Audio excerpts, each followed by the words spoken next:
le jour du lancement du livre de Bernard de Montréal, La genèse du réel, Montréal, la salle Le Plateau.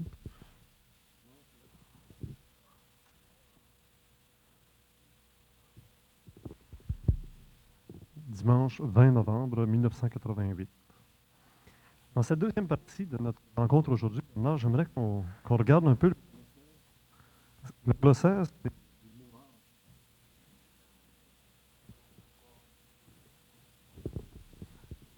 Alors, il y a des mots qui sont connus comme âme, amour, astral. Des mots moins connus qui sont des néologismes, des mots inventés par Bernard, pyris,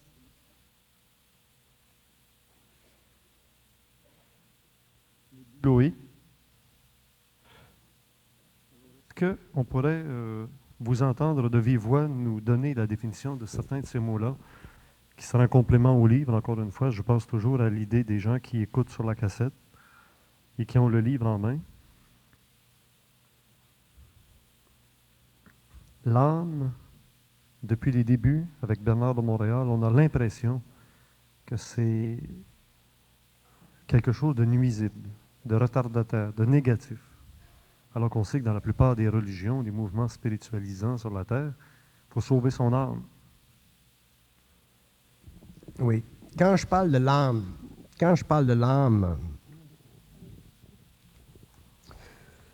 je parle de l'énergie autour de son noyau, qu'on appelle le périsprit. Autrement dit, l'âme de l'homme n'est pas parfaitement développée.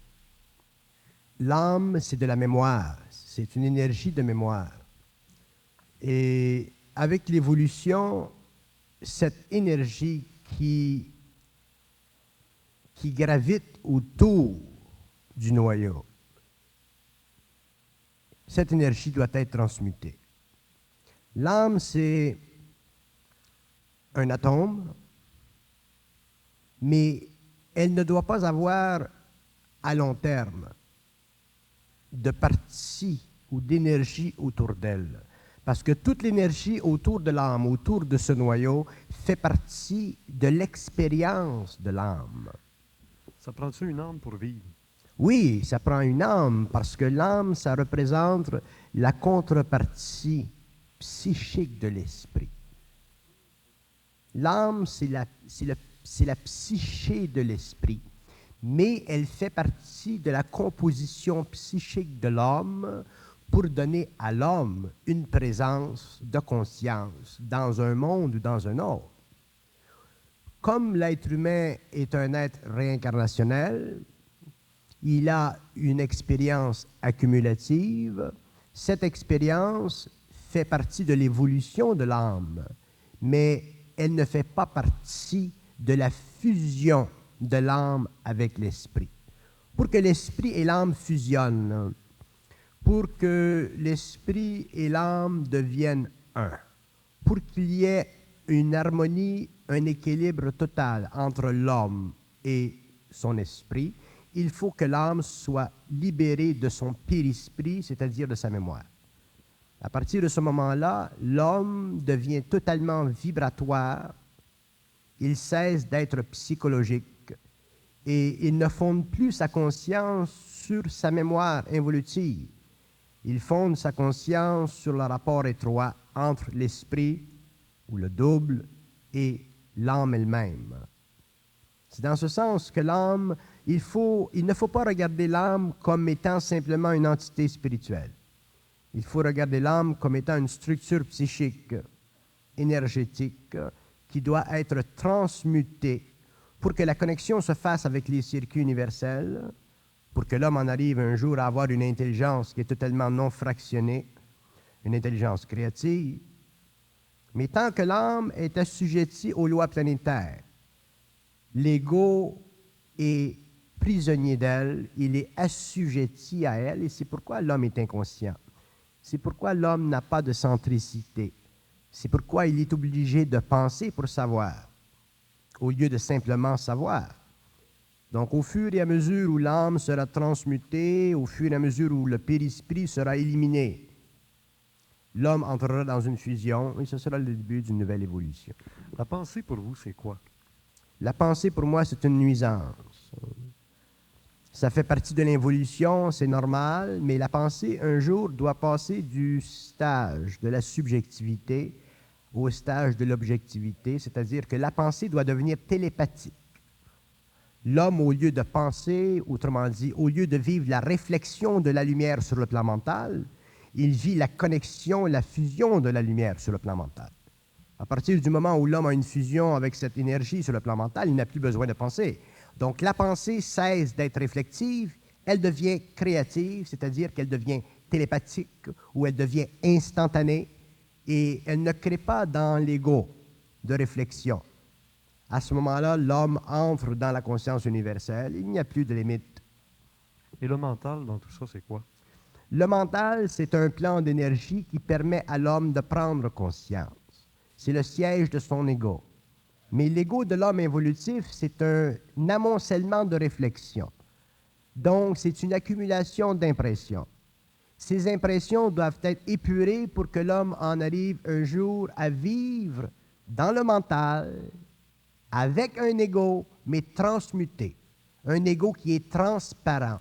Un ego qui est une lentille pour le passage de la lumière, au lieu d'être un mur ou un tableau pour l'application d'impressions.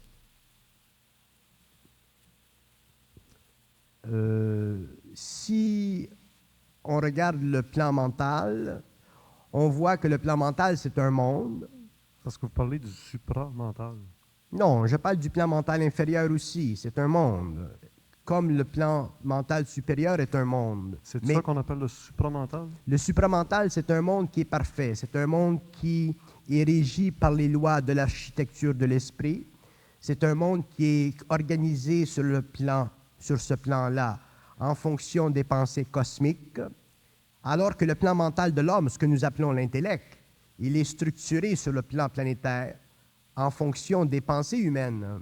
Donc, ce sont des mondes qui, dans le fond, sont extrêmement séparés.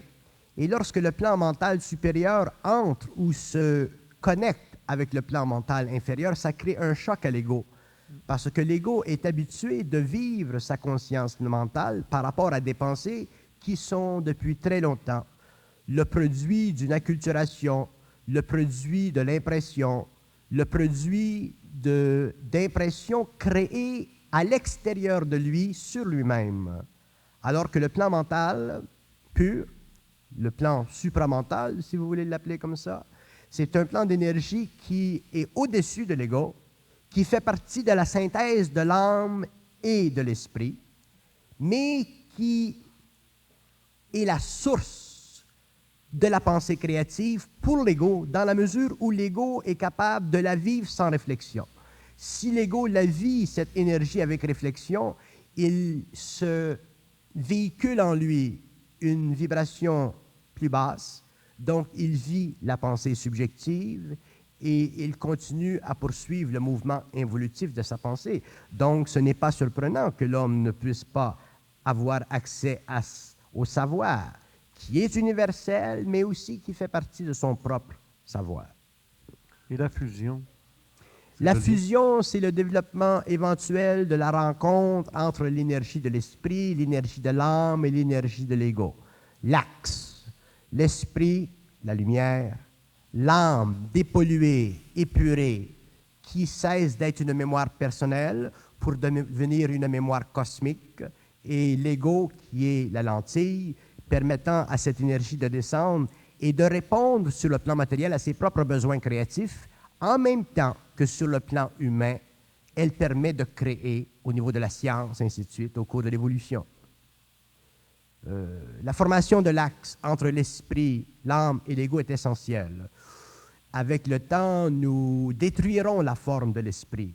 Nous emploierons un autre terme pour expliquer ce qu'est l'esprit, parce que l'homme, un jour, doit en arriver à avoir une compréhension politique de l'invisible.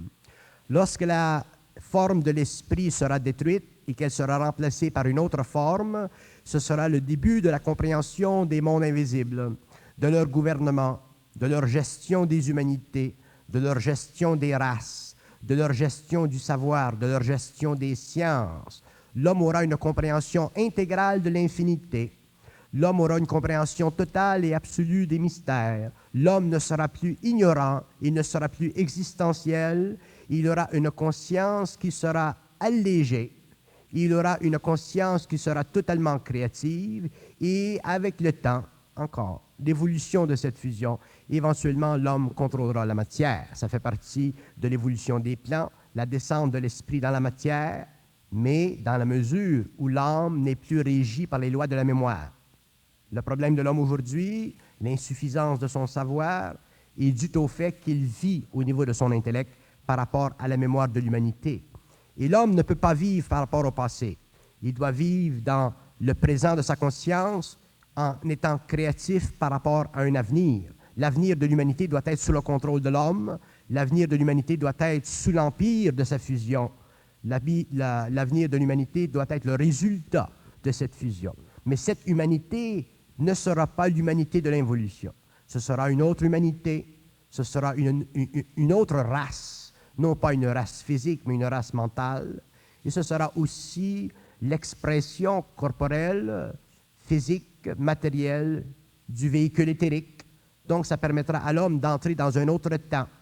Ça permettra à l'homme de se libérer du temps psychologique de l'ego, qui est basé sur l'émotion de la conscience, pour entrer dans le temps psychique de l'âme, qui deviendra le temple de l'esprit dans les formes créées par la fusion, dans les formes créées au niveau de sa conscience éthérique. L'homme pourra créer la forme, la matérialiser. Ça fait partie de son évolution, mais avant que l'homme fasse ceci, il devra vivre sur le plan de l'humanité de grands chocs pour que l'esprit de la race, c'est-à-dire l'esprit de toute la race humaine, soit finalement ébranlé dans ses fondations, afin de recevoir un nouvel esprit, un autre esprit, qui sera l'esprit de l'homme. Et le temps dans tout ça? Le temps, c'est une gestion de l'énergie. Le temps ne représente que la formation sur les plans d'événements qui coïncident sur notre plan psychologique en impressions. Ces impressions créent de l'émotivité de la pensée, donc ces impressions créent chez nous une sorte de temps, un temps extrêmement lent, un temps extrêmement lourd à supporter, des mois, des années, des siècles. Sur le plan éthérique, le temps existe aussi, mais il n'a pas la même vélocité, c'est-à-dire que l'énergie de l'esprit qui passe à travers le mental de l'homme sur le plan éthérique n'est pas forcée d'étudier la mémoire de l'âme pour transmuter instantanément la conscience atomique de son mouvement. Sur le plan de l'esprit, sur le plan éthérique, l'esprit est instantané, l'homme est instantané, le temps est régi par l'homme, il fait partie de la constitution psychique de son âme, parce que l'homme a la capacité, dans ce temps-là, de s'instruire de la lumière et d'instruire les royaumes des lois vibratoires de la lumière et de décomposer le temps psychologique de l'humanité et de faire avancer l'homme plus rapidement, mais toujours en respectant les lois de l'humanité involutive. Quand on parle de la fin des temps, ce sera justement le jour où il y aura fusion. Alors les temps... La fin des temps, c'est la fin d'un cycle d'involution, c'est la fin de la prédominance sur l'évolution de la Terre des races involutives corporelles. La fin des temps, c'est l'ascension de l'homme à une nouvelle corporalité, c'est la pénétration de l'homme dans les terres, c'est le contrôle total de l'homme sur le monde de la mort. C'est la puissance du corps éthérique sur les entités et sur les égrégores astraux. C'est l'arrêt, dans le sens cosmique du terme, du pouvoir des forces arimaniennes et des forces lucifériennes sur la planète. Vous dites dans votre livre à un moment donné que l'être humain va vivre une demi-journée de marche vers l'intérieur de la Terre. L'être humain sera obligé, lorsqu'il aura accès à son véhicule subtil, de rencontrer des intelligences pour établir sa loi. Donc l'homme, à cause de l'ingravité du corps éthérique, sera obligé de vivre sa conscience éthérique dans le sous-sol de la Terre, un peu en dessous de la surface, mais suffisamment près pour toujours contrôler les forces élémentales qui ne voudront jamais céder le contrôle de leur puissance tellurique sur la planète. Et ça, c'est intéressant parce que, je vous donne un exemple, là. Supposons qu'un homme est président d'une compagnie. Il n'a pas le temps de faire de la cuisine. Donc, il faut que la cuisine, les petites actions soient faites par des gens qui ont cette fonction. Et les forces telluriques qui existent dans le centre de la Terre ont une fonction importante en ce qui concerne l'évolution du royaume matériel, du royaume animal et du royaume plantaire. Mais ces forces-là deviennent de plus en plus menacées par l'électrification de la conscience de la Terre. C'est-à-dire que plus l'homme va devenir conscient, plus il va pouvoir sortir en éthérique, plus il va pouvoir regarder dans leur monde, mais eux ne pourront pas les voir. Ils seront simplement conscients de sa présence. Et sa présence créera dans ces êtres-là de l'ambivalence de l'émoi. Ils nous verront dans ce temps-là, sur le plan matériel, énormément de troubles au niveau de la tellurie de la Terre, c'est-à-dire qu'il y aura beaucoup de tremblements de terre. Il y aura des fracas au niveau des continents. Il y aura des renversements de la température, parce que le cosmos de notre planète n'est pas simplement un cosmos matériel. Il est un cosmos psychique. Il y a des dominations, il y a des forces, il y a des intelligences, il y a des gouvernements, il y a une gouverne. Mais nous sommes en train de passer, pour ainsi dire, à une nouvelle élection. Et ces êtres-là, ces intelligences sont troublées par la nouvelle élection parce que les gens qui seront élus, c'est-à-dire la formation d'un gouvernement invisible, ne viendra pas de leur milieu. Donc le pouvoir sera scindé, la puissance qu'ils ont eue pendant des milliers d'années sera totalement éliminée, l'homme refera le contact avec la source comme il eut ce contact avant les races adamiques. Donc les intelligences qui œuvrent aujourd'hui sur les plans invisibles, qui font ce qu'elles veulent, qui sont régies par les lois de l'évolution, ne pourront plus faire ce qu'elles ont voulu faire pendant des milliers d'années. Donc ce sera une très grande révolution dans l'invisible et l'homme sur la Terre sera obligé de vivre le choc de cette révolution et c'est déjà commencé. Les lois de l'involution, est-ce que c'est synonyme des lois de la mort? Les lois de l'involution sont les lois de la mort à différents niveaux. Ce sont les lois de la mort au niveau de l'expérience de l'homme. Ce sont les lois de la mort au niveau du développement égoïque, égocentrique de son intelligence.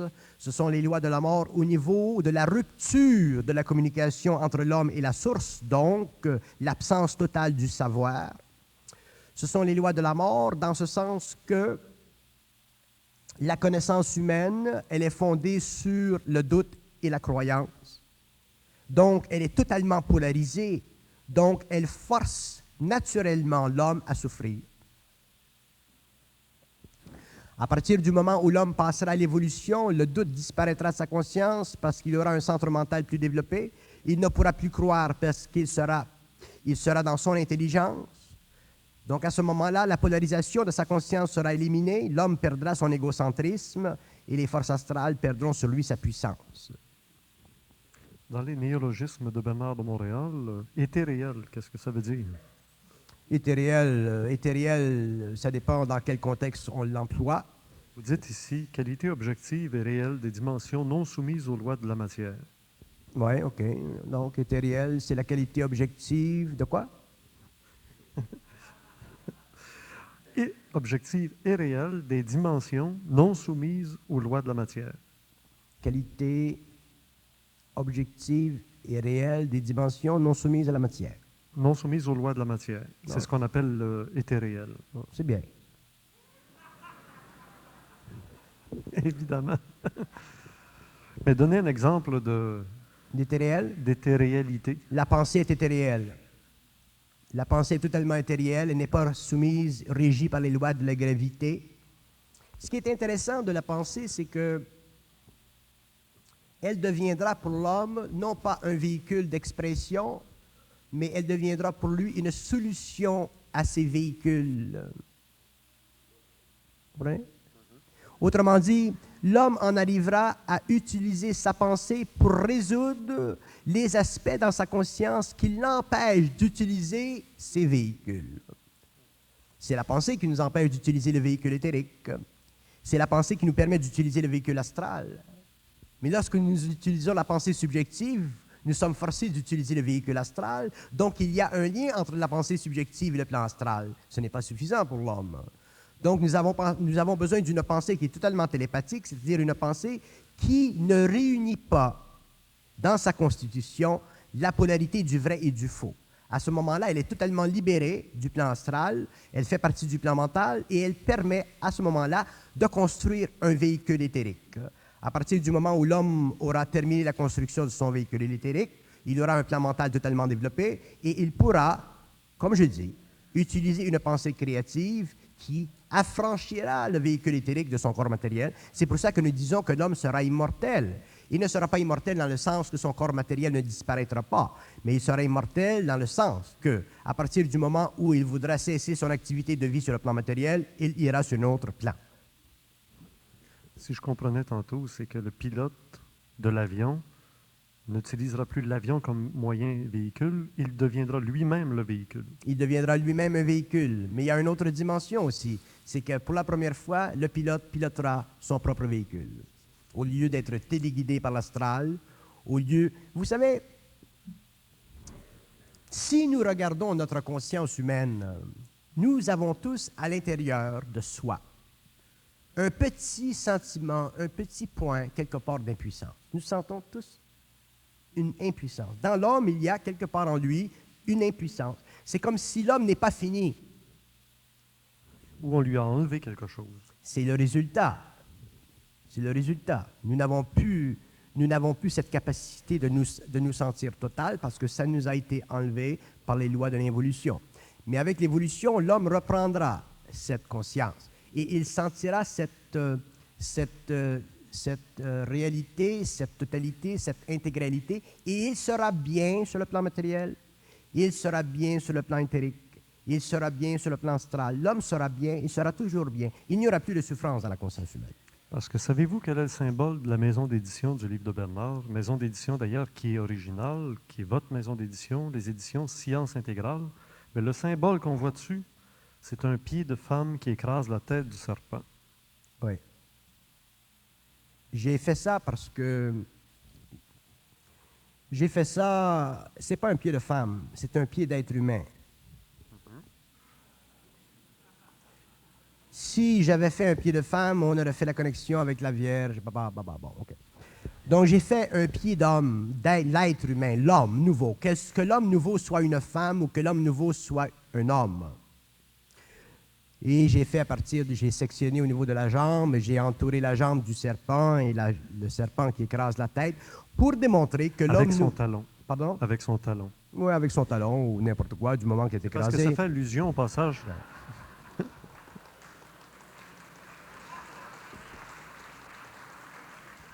Ça fait allusion, bien sûr, au passage de la Bible dans la Genèse. Oui. Quand on dit un jour, la femme t'écrasera avec son talon. Oui, oui. Et c'est très réel, mais l'homme aussi. L'homme et la femme. Pour moi, l'homme, c'est la femme et l'homme.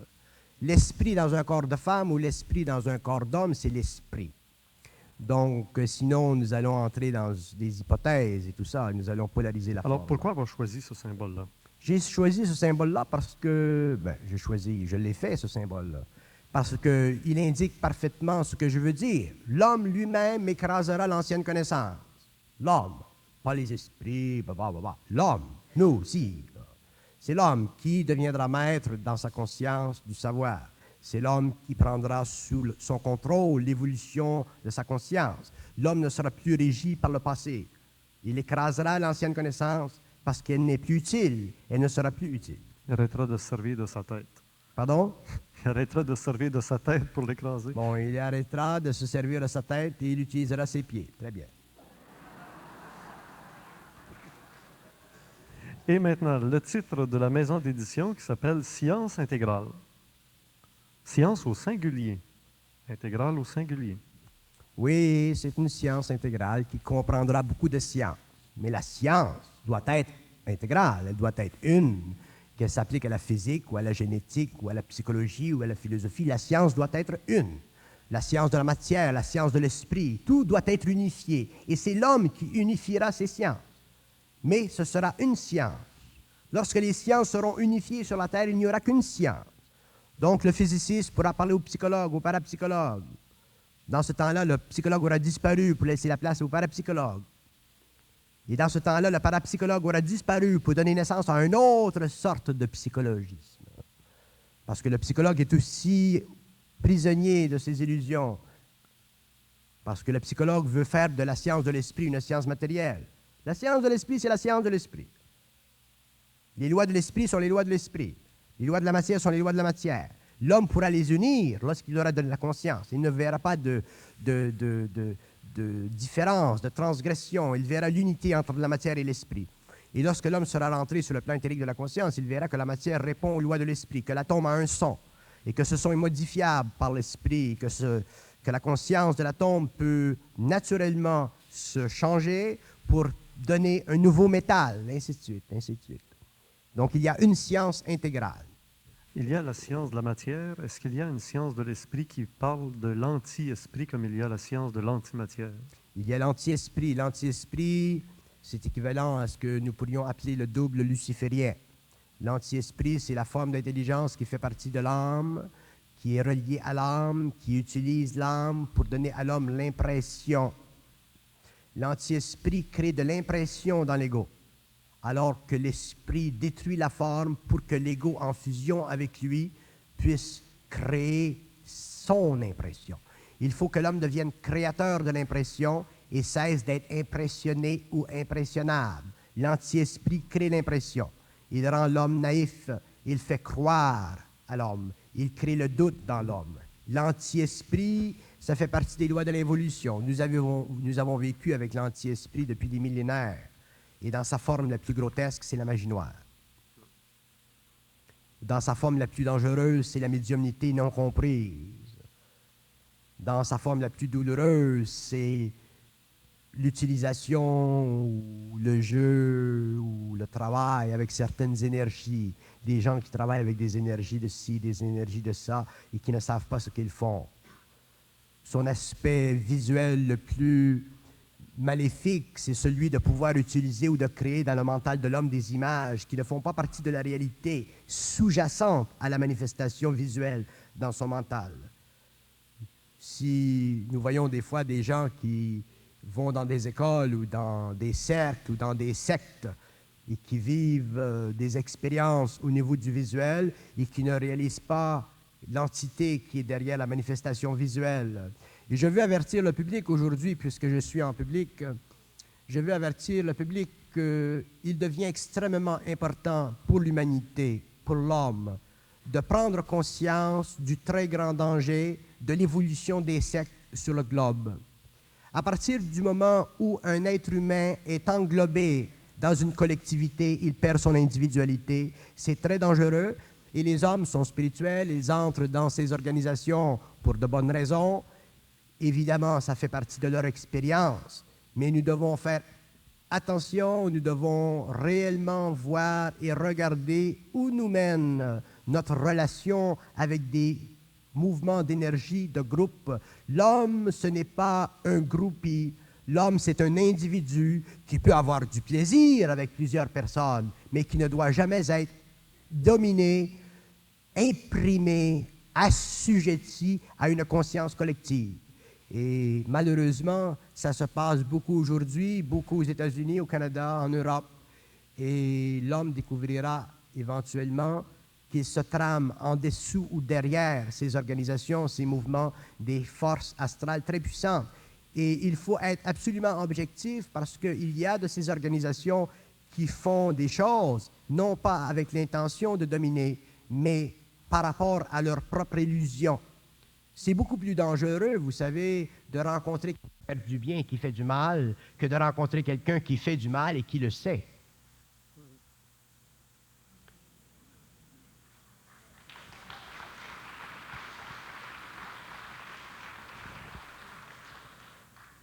À parler de l'homme nouveau, à parler du futur, on a l'impression qu'on va entrer dans Je vous interromps simplement Oui, pour oui. une petite seconde.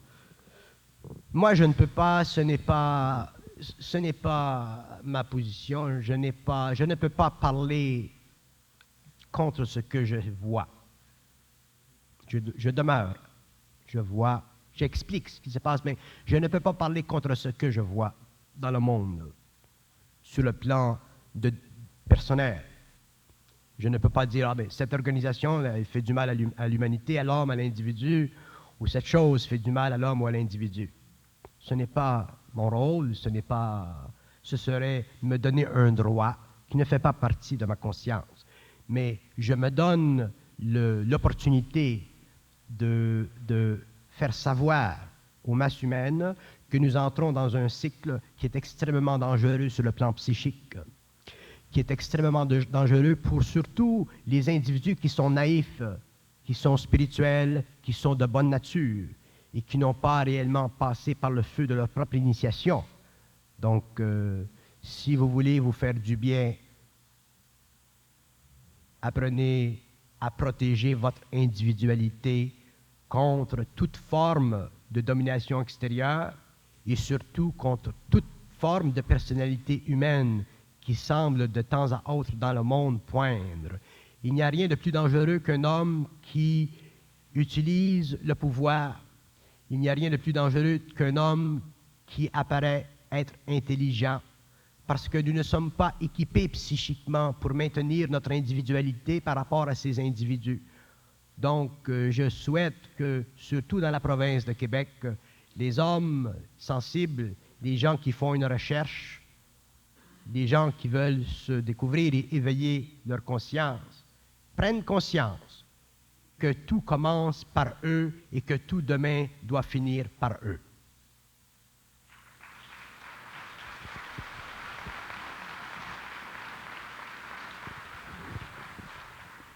Vous nous parlez beaucoup de la fin de cycle. La fin de cycle, d'autres vont l'interpréter comme la fin des temps, qu'on annonce dans la Bible. La fin du cycle, comme je disais, ça va se faire petit à petit. Nous pouvons calculer que vers l'an 2070, la fin du cycle aura atteint son temps. Le contact entre l'homme et d'autres civilisations sera établi de façon officielle sur la Terre. Il se formera sur la Terre une religion universelle à cause de ce contact. Ce sera triste, mais ce sera essentiel parce que l'humanité ne peut pas entrer dans sa conscience rapidement. C'est au cours de l'évolution des 2500 prochaines années que l'homme en arrivera à une conscience intégrale. Donc, le contact entre l'humanité et d'autres civilisations sera utile sur le plan de la science. Mais l'homme devra réaliser que toute intervention dans les affaires de la Terre doit être maintenue en équilibre par une autre énergie. Et c'est pourquoi ce phénomène sur le plan mondial ne se fera pas de façon officielle et planétaire tant que l'homme lui-même n'aura pas suffisamment descendu d'énergie sur la Terre pour pouvoir finalement établir un lien avec les terres, établir une régence planétaire pour contrebalancer le poids de cette intervention dans l'évolution de la planète. Le phénomène extraterrestre est un phénomène intéressant, je n'aime pas tellement en parler en public, mais c'est un phénomène intéressant parce qu'il est inévitable. Seulement, c'est un phénomène qui peut facilement empoisonner l'homme si l'homme n'est pas suffisamment dans son intelligence. Il ne faut pas s'imaginer que des êtres qui viennent d'autres mondes sont nécessairement plus évolués en conscience que l'homme. Ils sont plus évolués en science que l'homme, mais ils n'ont pas la conscience de l'homme de l'avenir, pour la simple raison qu'ils n'ont pas été au cours de leur évolution, programmés pour les mêmes raisons. Les êtres qui viennent d'autres planètes ont été programmés pour étudier la matière, pour comprendre la matière et donner à la matière une cavité, créer dans la matière une cavité. La création de la cavité dans la matière, c'est la création de certains courants, de certains tunnels qui leur permet de passer de la matérialité à l'immatérialité. Ceci leur a permis de créer des technologies qui sont extrêmement avancées, que j'appelle des technologies immatérielles. Ce sont des êtres qui ne sont pas nécessairement très conscients, mais ce sont des êtres qui sont extrêmement puissants sur le plan cérébral, parce que déjà, ils utilisent leur cerveau éthérique, mais ils ne connaissent pas la fusion de l'ego, de l'âme et de l'esprit. La conquête de l'homme au cours de l'évolution sera la conquête de l'esprit. Les hommes auront conquis l'espace, tel que ces intelligences ont conquis l'espace. L'homme de la terre conquérera aussi l'espace et l'homme nouveau conquérera l'esprit. Et lorsque l'homme aura conquis l'esprit, il n'y aura plus d'espace matériel suffisant pour lui. Donc à ce moment-là, l'homme entrera dans les espaces éthériques et l'homme créera une nouvelle échelle de civilisation et il deviendra le protagoniste, c'est-à-dire que l'homme nouveau, l'homme conscient, l'homme intégral, l'homme qui aura accès à la conscience éthérique sera, pour la première fois depuis la programmation de l'intelligence en évolution dans le cosmos local et dans les cosmos universels, celui qui aura la régence cosmique de la conscience évolutive. Donc, lorsque nous parlons de l'homme, nous ne pouvons pas regarder l'homme tel qu'il est aujourd'hui. Il nous faut regarder l'homme sur le plan éthérique. Et l'homme sur le plan éthérique, il est très beau, il est très grand, il est très intelligent. Son intelligence n'est plus le produit de la science astrale, c'est-à-dire de l'inconscience évolutive. Son intelligence, elle est cosmique et il a, à cause de son initiation, accès à la totalité de cette science cosmique. L'homme nouveau sera tellement important dans l'évolution politique des mondes invisibles que les extraterrestres, comme vous les appelez, les êtres étrangers, viendront à lui pour avoir une compréhension des lois, des mondes magnifiques qui seront mis à la disposition de leur nouvelle évolution. Et c'est l'homme nouveau qui entrera dans cette évolution, qui ouvrira le nouveau temps, qui créera les nouveaux temples de l'évolution, c'est-à-dire les empires architecturaux qui conviendront parfaitement à l'intelligence de son mental et aussi parfaitement à la précision atomique de sa conscience cellulaire. L'homme nouveau ne sera pas un être avec un précédent. Il n'aura aucun précédent. Et c'est pourquoi, lorsque je parle de l'âme, je dis que l'âme doit être totalement transmutée pour qu'elle ne réfléchisse que la lumière de l'esprit et qu'elle vienne en syntonicité avec cette énergie pour que l'ego, lui, puisse ensuite être utilisé sur le plan créatif de la matière et ensuite sur le plan éthérique du mental. Parce que l'ego ne disparaîtra pas sur le plan éthérique du mental parce que l'homme doit maintenir la continuité de sa conscience. L'homme nouveau sera un immortel dans un sens qui sera expliqué plus tard. Il sera un être capable de voyager sur tous les plans de tous les temps. Il n'y aura aucune limitation, aucune barrière, et il ne sera régi par aucune politique cosmique. C'est inutile pour nous de penser à ces choses-là parce que penser à ces choses-là alourdit le mental. Ce n'est pas tellement bon que nous sachions trop de ces choses-là, mais avec le temps, ces choses-là devront être sues, donc elles devront être dans le monde, publiées, dites, expliquées, pour forcer l'homme à commencer à comprendre l'univers comme il est, c'est-à-dire comme étant représentatif de l'impossible et non pas du possible.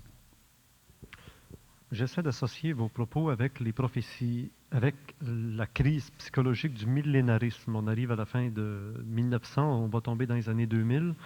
Les prophéties, Jean 23 et les autres, nous laissent entendre que de grands cataclysmes doivent se produire prochainement.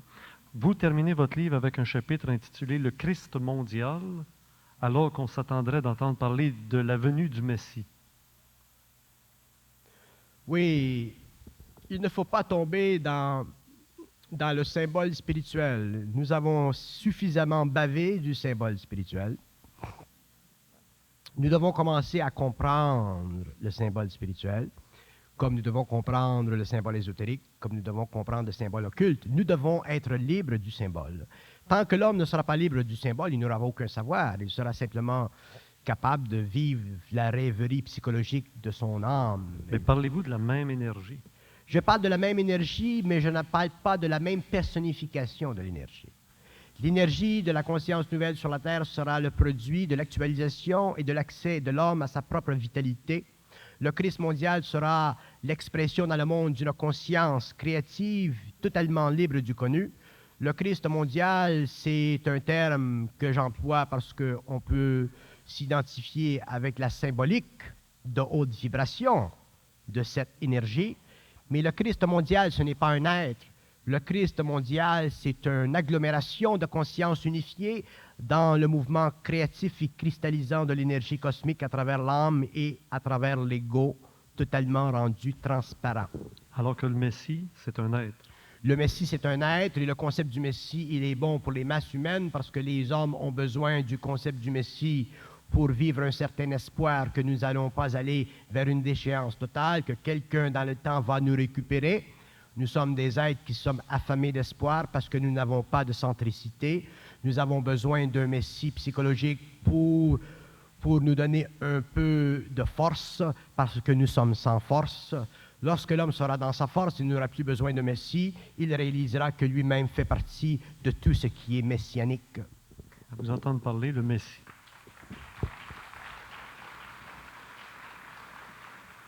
L'image que j'en avais du Messie, de la façon dont vous en parlez, ce serait le vidangeur. Il vient ramasser les vidanges de la terre, c'est-à-dire toutes les choses négatives et retardataires qu'on a eues, il va nous mettre... Cette conscience créative mettra les vidanges en relief, en perspective, mais cette conscience créative, elle est une conscience évolutive. Elle travaillera au cours des siècles et graduellement la conscience de la Terre sera transformée. Mais dans les premiers temps de cette conscience, dans les premiers mouvements de cette fusion de l'énergie sur le plan matériel, nous réaliserons que l'homme sur la Terre, conscientisé, a sa place et qu'il doit prendre sa place et qu'il ne peut plus laisser à la symbologie ou à l'histoire du symbole une place dans son mental. Sinon, il perd contact avec lui-même et il se fie simplement à des balbutiements qui viennent de l'extérieur, comme je vois souvent écrit dans le Time Magazine, vient le 15 ou le 25 décembre 1985 ou 86, Maitreya. Vous vous rappelez, vous m'avez déjà demandé cette question, si Maitreya devait venir le 25 décembre 85 ou 86 ou 84, je ne sais pas. Et je vous ai répondu, mais non, il ne viendra pas. Donc, l'homme doit cesser d'être naïf. Bernard, on a ici au Québec, moi j'ai répertorié 17 messies québécois. On en a un qui vient d'Angleterre, Benjamin Crème. On en a d'autres qui viennent d'Orient. On en a qui font des miracles à éblouir tout le monde. Et Bernard nous éblouit d'une certaine façon. Tous les gens qui ont un mental... Si je vous éblouis, c'est votre problème.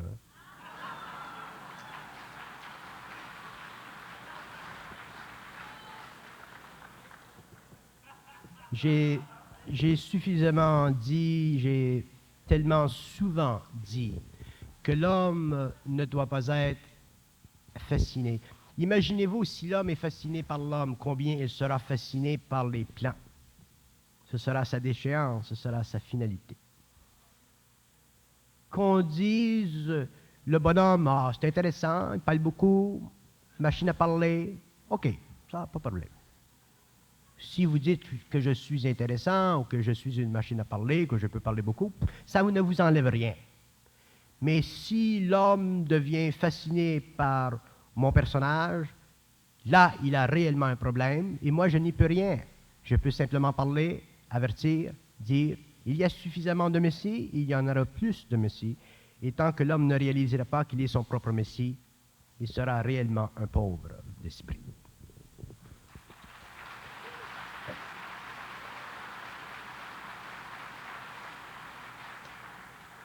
Ce qui m'éblouit dans Bernard, c'est que depuis 1977, à chaque conférence, vous utilisez des termes, vous utilisez des idées, et jamais vous ne vous êtes contredit.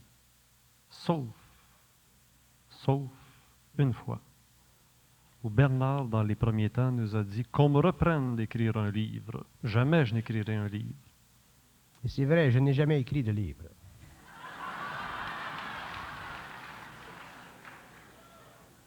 Ceci étant dit, vous m'éblouissez peut-être aussi par le fait que vous transmettez une lumière, et toute lumière qui rejoint quelqu'un qui est dans l'ombre se fait éblouir, n'est-ce pas? Je n'ai pas compris. C'est un autre vocabulaire. Ça prendrait un autre glossaire. Moi, j'ai presque plus rien à dire. Je suis tellement ébloui que je suis estomaqué, mais... Bon.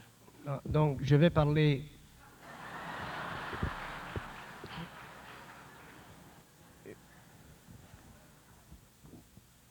Vous savez que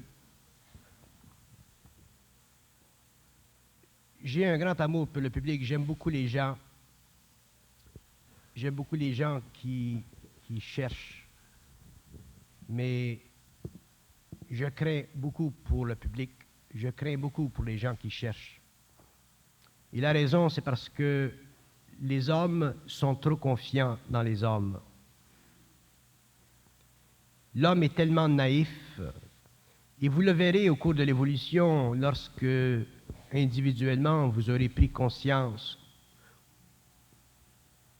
dans le temps où vous serez de plus en plus greffé à votre énergie, à votre intelligence, que l'humanité aujourd'hui est réellement en pâturage. Et sur les plans, nous vivons la guerre des esprits. Nous vivons la guerre dans l'esprit. Ce n'est plus normal que nous allions sur la rue et que nous voyions des gens, des jeunes, marcher et se parler. Et je vois souvent des gens qui se parlent sur la rue. Et c'est très grave. Ils parlent avec qui? Ils ne le savent pas. Ils vivent une grande souffrance. Nous avons beaucoup besoin de savoir comment l'homme fonctionne psychiquement. Mais nous avons grandement besoin de réaliser que chacun de nous, en tant qu'être, possède et a accès à sa propre intelligence. Mais nous devons nous donner la chance d'y goûter. Nous sommes plusieurs maintenant dans la province de Québec. Il y a beaucoup de connaissances, il y a beaucoup de savoir. Nous aurons une science très vaste de l'homme. Donc, nous devons prendre avantage, probablement pour la première fois depuis l'évolution, de savoir que nous, chacun de nous, le petit homme, le fermier, le psychologue, l'avocat, l'architecte, tous les hommes qui ont une sensibilité et qui sentent des choses, qui perçoivent des choses, que finalement ces gens réalisent qu'ils ne sont pas seuls, qu'il y a beaucoup de personnes dans le monde qui savent des choses, qui perçoivent des choses, mais qui ne sont pas suffisamment affiliés entre eux. C'est ça le problème. Lorsque nous avons des amis et que nous pouvons parler de ces choses internes avec des amis d'une façon objective, nous nous sentons bien parce que nous réalisons que nous ne sommes pas seuls. Mais lorsque nous sommes seuls, comme il y a beaucoup de personnes qui sont seules, et que nous vivons des choses intérieures, et que nous n'avons pas de point de référence interne suffisamment puissant pour nous donner une base fondée sur notre identité, c'est difficile. Et je vous dis, en tant que personne publique, puisque je suis public, que vous aurez toujours accès à ma personne à travers mes paroles. Ceci veut dire que si dans le monde de l'homme, surtout dans la province de Québec, il y a des questions qui ne sont pas répondues, dans le temps, je les répondrai. S'il y a des questions concernant la vie de l'homme que vous voulez répondues, dans le temps, elles seront répondues. Mais il y a tellement de choses à dire qu'il y a un temps pour répondre à toutes ces questions. Mais je vous assure que l'homme nouveau, sur le plan matériel, il est déjà en évolution et que cette science intégrale fait déjà partie de la conscience de la planète et que, en tant qu'individu, nous devons réaliser avec le temps que nous avons cette science. Chacun de nous possède cette science et que le temps des maîtres est terminé. À partir du moment où l'homme aura la force de supporter cette science, à partir du moment où l'homme aura la force de supporter ce qu'il sait, même si c'est un petit peu, à partir du moment où l'homme pourra vivre son petit vase plein, déjà l'homme dépassera l'évolution, entrera dans son identité, il trouvera très facile de pouvoir communiquer à d'autres niveaux avec d'autres hommes ou d'autres intelligences. Mais il nous faut, pour le moment, nous reconstruire. Nous devons arracher au passé ce qu'il nous a enlevé et nous devons reconstruire notre avenir, c'est-à-dire nous devons reprendre contrôle de ce que nous sommes, c'est-à-dire des êtres qui réellement sont de lumière, faits de lumière, non pas simplement tissés de rêveries, tissés d'impressions, mais réellement coulés dans la lave chaude de leur propre feu. Donc je vous souhaite en tant que public de ne pas, surtout dans les années à venir, regarder ceux qui pointent, regarder ceux qui parlent ou regarder ceux qui font avec de la fascination. Commencez à cesser à ne plus être fasciné. Commencez à éliminer chez vous la fascination et vous commencerez à vous regarder au lieu de regarder les autres.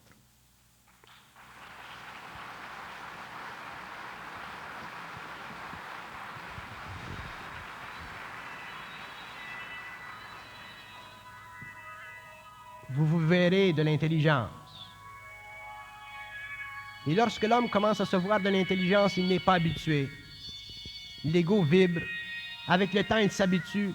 Et un jour, pour l'homme, d'être intelligent, ce sera normal, ce sera naturel, ce ne sera plus un poids, ce sera facile, parce que la science de l'esprit deviendra la connaissance de l'homme.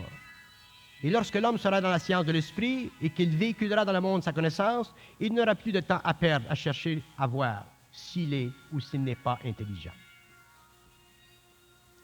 Nous avons été embaumés pendant des millénaires et l'homme sortira de sa tombe, il sortira de sa froideur et il découvrira qu'il est extrêmement bien placé pour savoir.